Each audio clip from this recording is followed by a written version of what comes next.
How you doing? I'm Ed, and he's Michael. We're Conquer and Hold. We're a weekly Riftbound show where we talk about the news and stuff about Riftbound.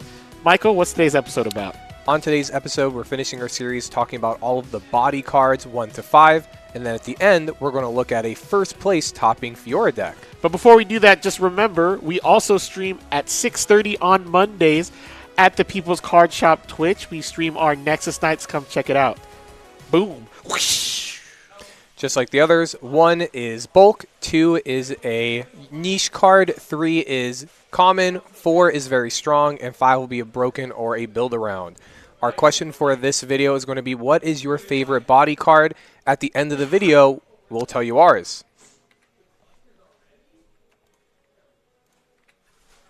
The first card we're going to be talking about is Warmog's Armor. It is a gear equipment, 1 energy. The equip is 1 power pip, and it says, when I conquer, buff me, and it gives +1. I do think this is a 4. It's a very strong card, especially in orange, who wants those buffs. It's basically a 2 might buff, but the benefit of synergizing with a whole playstyle. Definitely a higher tier weapon than the others. 1 mana, 2 power, punch first. Action, give a unit +5 might this turn. This is 5 stars. Punch first is broken. It's really cheap. It's efficient. It's just a removal spell / it protects your monsters. It does everything. +5 is just insane for 1 might. It's so broken that energy. you keep the 1 energy up and you have access to basically a 5-drop worth of stats. Insane. The next card is going to be Doran Blade. It is a 2 energy gear equipment and has the 1 power pip to equip, and it gives +2. I think it's a 3. In another color, I would give it a 2. It's just a basic weapon, 2 for 2. Good stats, but orange is definitely a combat stat, so I like it. 2 mana, 2 might. Veteran Poro, Weapon Master. So I like Veteran Poro a lot. I want to give it a 3. It's just a card that you play in the early game, and later on there's an upside because it's just a Weapon Master. Solid in some decks that just want to play weapons. The next card is a card that I thought was also the last card, is Here to Help. It is a 2 energy, 1 power pip.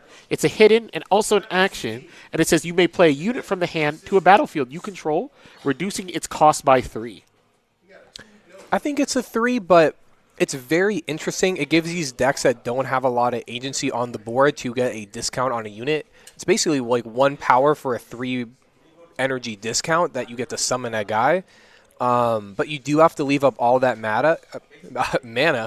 And the thing is, on the following turn, if your opponent makes you float your mana, then you're kind of just floating all this excess mana that you're not using. So your opponent definitely can play around it. There's a lot of upside to this card, but you have to set it up, and that's why I just think it's a 3 at most.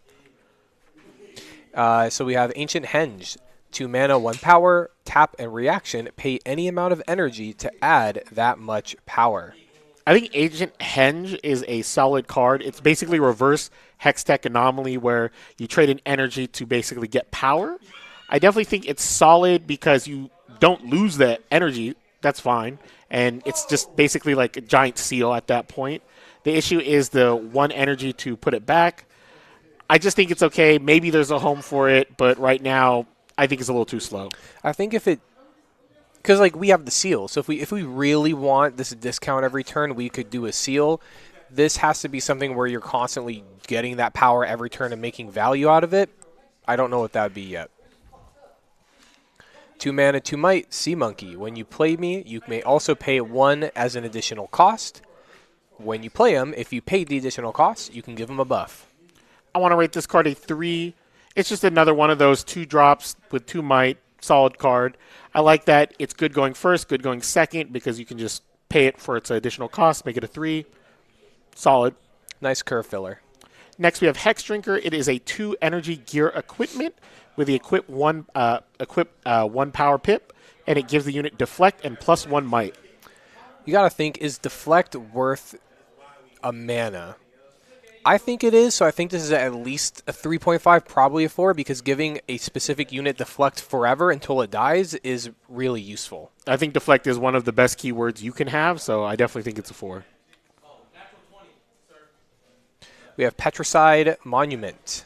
2 mana, temporary, kill us at the start of your beginning phase, but Until then, friendly units all have deflect. I like this card a lot. It is kind of just like a side deck card that you just play. It's a final stand card. You activate it. Hopefully your opponent has to use a lot of it, or it kind of takes away from your opponent's turn because they just have to deflect a lot because of it. I think it's solid, but it's just a side deck card at most, I think. Your opponent can also play around it because of like gear removal. Oh yeah, definitely. So interesting. The next card is going to be Show of Strength. It's 2 energy, 1 orange power pip reaction, and it's draw 1 for each of your mighty units. I initially wanted 3, but Ed talked me into a 4. I love how its reaction on your opponent's turn. You can search for all of your battle tricks, your 1-mana punch-up, or anything that you need to do. So because it has reaction and you could use it on your opponent's turn kind of in response to anything, I like it a lot. 3 mana, 3 might, Lucian, no power, Weapon Master. The first time I conquer each turn, ready me. I think this card is a 5-star card. It's solid because it's just a good card that you can play on curve, but also it's nothing to scoff at being a Weapon Master. I love that its ability to just weave in and out of battlefields. A really cool interaction that Michael brought up was the Hillock interaction, where if you have the ganking battlefield, you can make Lucian come up, it conquers, and now you can gank the other battlefield, getting even more points. So I'm a big fan of this card. You play it in the Fiora deck, you play it in the Lucian deck. I think any deck that needs a Weapon Master, Lucian is a solid pick. Yeah, he's like the premier Weapon Master. The next card we have is Strike Down. It is a 3 energy spell, 1 power pip, Strike Down. Choose an equip friendly unit. It deals damage equal to its might to an enemy unit, then detach an equipment from it. Initially, I gave it like a 2.5, 3 because I liked what it did in order to damage an enemy unit, probably kill it. But there's a different card in the set that is this, but not terrible. So I'm going to give this a 1 just because in comparison to the card we're going to see in a couple of slides here. Yeah. 3 mana, 3 might, 1 power. The captain, when you play me, you may draw 1 card or you can buff him. I think this is just a 3. I think the decks that you would play this in is maybe just like Lee Sin or something where you do like the buff. It's cool because orange is not really a color that you often draws a lot, so being able to draw is pretty cool. But as of right now, I think the power pip is just a little too much investment on that one. Agreed. Now we have Bone Shiver. It is a gear equipment, 3 energy.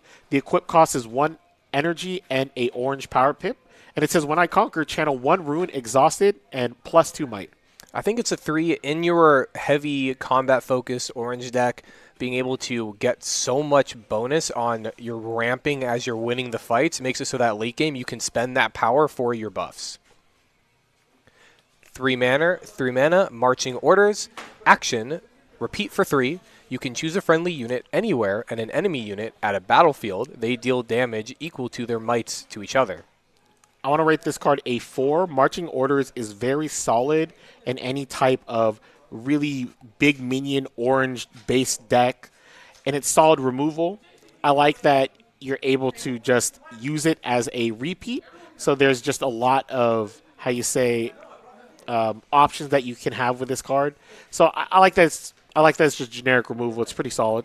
This is the card I was talking about, where it's the better version of that other card. Yeah, it's also an action and repeat, so it's just 10 times better than it. 3 mana, 1 power, 3 might. Fiora, when I attack or defend one-on-one, double my might this combat. I want to say this is a 2, just because I just don't see the vision of this card. I think the 1 power pip is a little too expensive for just a unit that doesn't do anything initially. What I like about it, though, is in conjunction with weapons, it just becomes mad huge and just a big threat on its own.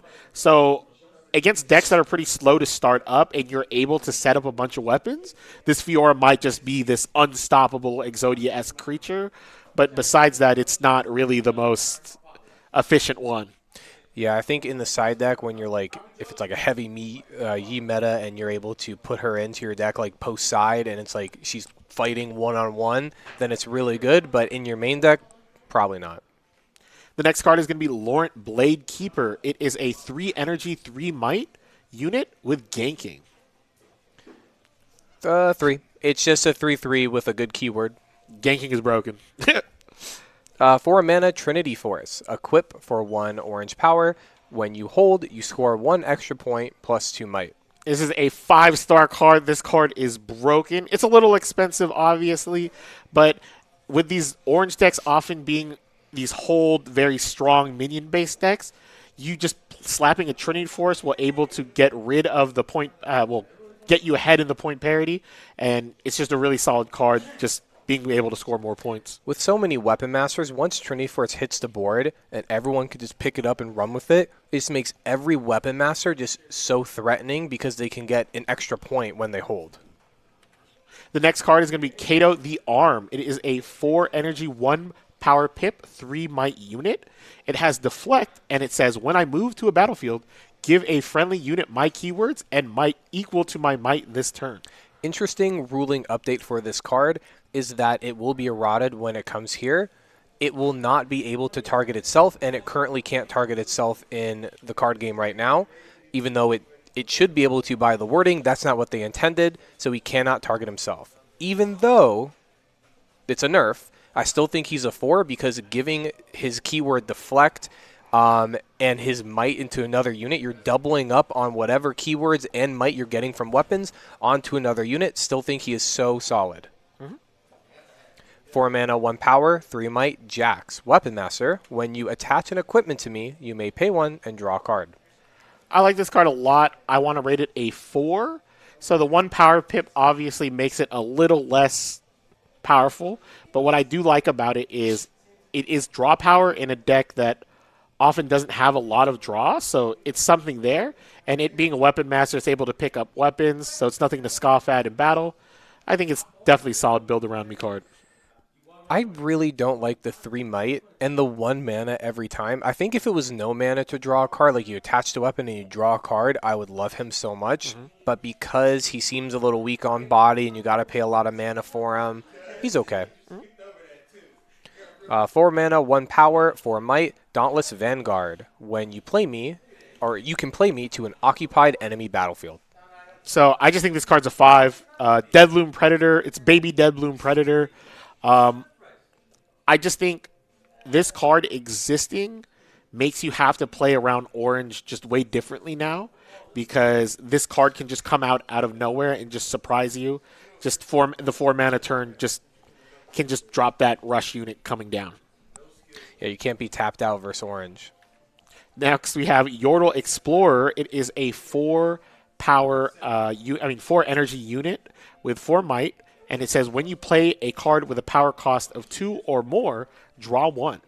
I might be crazy, but I think this effect in orange is so easy to do, like every single turn, and it has good might. It's a 4/4 no power with a draw ability you could do every single turn. You could do it more than once per turn. You can do it on your opponent's turn. You can literally punch first, you know what I mean? And it draws a card off of that. Yeah, you punch first, draw a card, and then you get to tap Fiora and then recycle one of the manas. It's I think so crazy. I think one of the key things about this is it's a card with power. So it's not just monsters. You can play spells. You can do a lot of stuff like that. So that's just very helpful on that. Yeah, I'm going to give it a 5, even though it's probably lower just because I like it so much. 4 mana, 4 might, Action Mischievous, Weapon Master. You may pay an additional 2 orange might as you play him, and if you do that, you may take an enemy gear to your base. You control it as long as you have action on the board. If it's an equipment, you can automatically attach it to action. So this card is 5 stars. It's broken. I think almost every orange deck should just at least play 1 copy, because we're going to be such in a gear-heavy meta. What I like about it is a 4 energy, the 4 energy card for 4 might. So it's just solid by itself, and it's a Weapon Master. Some of these cards that we said were just solid cards were just cards that we can play on curve that are Weapon Masters, and it has the upside of just randomly winning the game. Stealing and equipping something for 2 energy, that's solid for me. And then you have the crazy upside. What if you steal like a Vanguard Armory? What if you steal like a Hex Tech Anomaly or some like crazy gear that your opponent's deck is like needing, and then now you get to reap the upside of that crazy gear yourself. It's one of the best cards in Spirit Forge, definitely. Like you said, 2 mana, 2 might, Weapon Master. Is a 3 solid mana, card. 3 might, Weapon Master. Actions 4 mana, 4 might, Weapon Master, broken effect that wins you the game for no reason. Absolutely crazy. Next, we're going to have Yone Blade Master. It is a 5 energy, 1 power pit, 5 might. It's a weapon master, and when I conquer to an open battlefield, deal damage equal to the might to an enemy unit in a base. I also think Yone is a 5-star as well because it's really hard to deal damage to things in base. And Yone being a weapon master, getting to auto-equip these weapons and going into battle, being able to snipe creatures on the back row is so strong. I would love him more if he was a little bit less might so that he could become mighty and synergize with Fiora. But it kind of desynergizes with this whole thing going on where he wants to win the combat to deal damage. I just think he's really solid. Yep, can't wait for the Yone Legend. It's going to be awesome. 5 mana, 5 might, combat chef, weapon master. This is just a 3. I think weapon masters get a little bit broken when they're cheaper, and the more expensive they get, they kind of become less cooler. I think 5 energy for 5 might is solid, but I just don't think there's many decks that would play this card. I'd just give it a 3. Just has no home. Yeah, just play action instead. Yeah, just play Akshan instead. Better on curve. Then we have Sivir Ambitious. It is a 6 energy unit with 3 power, 7 might, deflect 2. When I conquer after an attack, if you assign 5 or more excess damage to enemy units, you may deal that much damage to an enemy unit. She's overstated, but I might get hate for this. I really think she's bad. I think she's a 1-star card. I think it's literally almost impossible to assign that excess damage because she does not have Accelerate. If she had Accelerate, it's different because she can go in with other units, and combining her might with other units together does that. But deramping for 3 whole mana on your turn and then doing straight up nothing is really bad. What I like about the whole you can play any champion unit is there's usually 2 ways you can play the champion unit. One's more of like aggressive one, or one's for a different strategy. But Sivir Ambitious, I don't see what you would build your deck around with that, you know what I mean? Or what you'd side her into. You just really want to deramp yourself really bad. Really hard, yeah. To get her killed by just some random kill spell. 7 mana, 7 might, Dire Wing. I enter ready if you control a dragon. This is a 5-star card, so a little secret. I've been testing a lot of Volibear because I just enjoy that color combination. I love ramping, and I love big dragons and cool stuff like that. Dire Wing is absurd. There's a lot of good dragons in the orange color, and there's a new dragon coming in the next one we're going to review. It's really solid. Just a card that's really big, comes in ready. It's a end game unit. I don't know. It's fire. I love this card. Yeah, no power at all to accelerate this is really great, and it's 7. So if you're going second, you can play it very quickly and kind of take the game back into your favor. So I like its mana cost. I like its energy cost. Everything. Then we have Fey Dragon. It is a 7 energy, 1 power, 7 might. It is a dragon, and when you play me, buff up to 4 friendly units. When you spend a buff, play a gold gear token exhausted. I think it's definitely at least a 4 because even without that spend the buff thing, which might be hard to do in some decks, the initial thing is it's getting 4 1/1 or 1 might buffs onto 4 different units. So it's basically a 7/11 for might. But for up front that you can use immediately. True. Those 4 immediately you can just rumble into battle, and it's really solid. I like this card a lot. It's pretty nice. Okay, that is it. That is our body orange review. So now we're going to move on to a topping Fiora deck list. So Fiora is a legend that's coming out in Spirit Forge, and basically what she does is when one of your units become mighty, you may exhaust me to channel 1 rune exhausted. So a cool thing about Fiora is what often happens is a lot of the units are small, but with a lot of equipment, you can often make their units mighty, which triggers the Grand Duelist effect every turn, which circumvents the equip cost of a lot of equipment. So here it is. It was 128 players. It actually got first place. And we see here it got first. It had 2 victors and a Draven. And Draven is the scourge of the format. So that's awesome to see that a Fiora was able to win. And here's the sample deck list. With this deck list, the thing is there's really no tricks in it. It's you play these units, you get a mighty, you're just tempoing out and statting out. The Fiora Champion unit is one of my favorite ones. So we said there's not a lot of tricks, but this is the main like workhorse kind of powerhouse of the deck.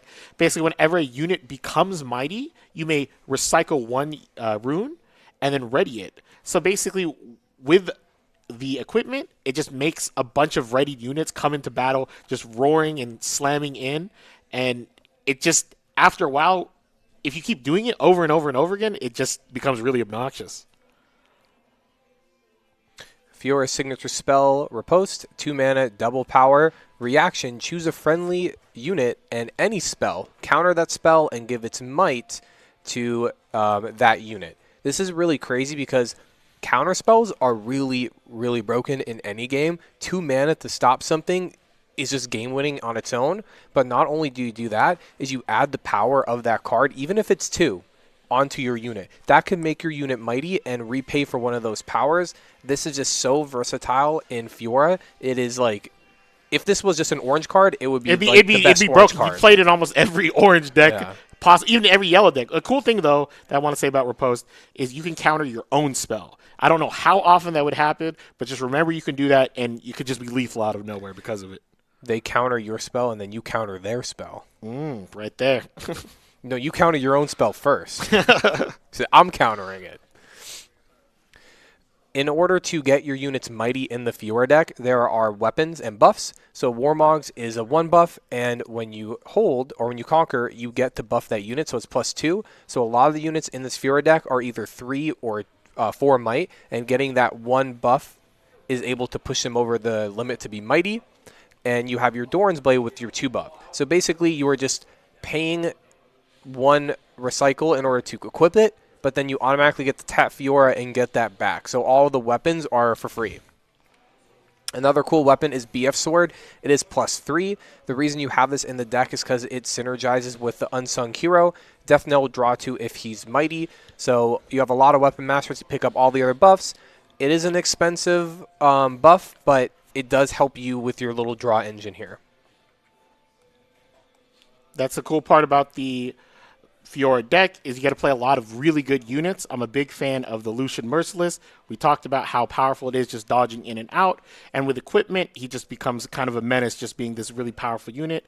And then the other Fiora from Origins is really powerful because whenever she's mighty, she has Deflect, Ganking, and Shield. So she can run and gun, stealing a bunch of battlefields and having all the other buffs of the equipment. Those are like some of the best keywords. Yeah. We also have Set here. He has 4 power, so what's cool is he can get his buff, and then he can spend it to make himself mighty. So whenever he gets a buff, he can also keep using that Warmogs really well. He can keep on spending that Warmogs buff, too. 4 mana, 4 might. We have the Kato at arms. We talked about him in this video. He can make other units mighty. You're double dipping on the buffs you're getting from all the equipment. The thing in Fiora is you're not really getting that big with the buffs, but a cool thing you could do with him is you can punch up and then give that punch up effect. So you can like go into battle and then trigger Kato's effect, and then in response to Kato's effect, you can punch up and then transfer that. Mm-hmm. And then, of course, you get to play Akshan, just a powerful unit. Again, it's like we said, a key thing is all these units themselves are not mighty, which seems kind of weird, but then the whole point is we make them mighty with the equipment. So that's the key breaking thing, is that all these have that key 3-4, so every single equipment can buff it up. And at the point, weapon masters are like giving you free mana now because you're not having to pay for the equip. Punch up, 1 mana, double power. You get to give 5 into a unit this turn. Just really broken, really solid. It makes anything mighty immediately.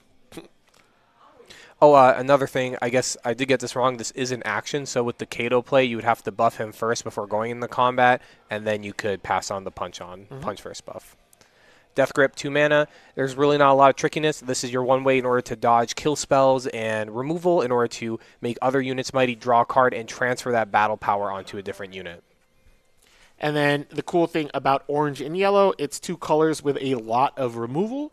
Challenge is a strong option, just being able to choose a friendly unit and then just being Normally what happens is you have big fat units. They have small units. You can win the fight through challenge. And then Hidden Blade is just a generic card that you can just get rid of any tall deck that kind of wants to stack up a big fat unit.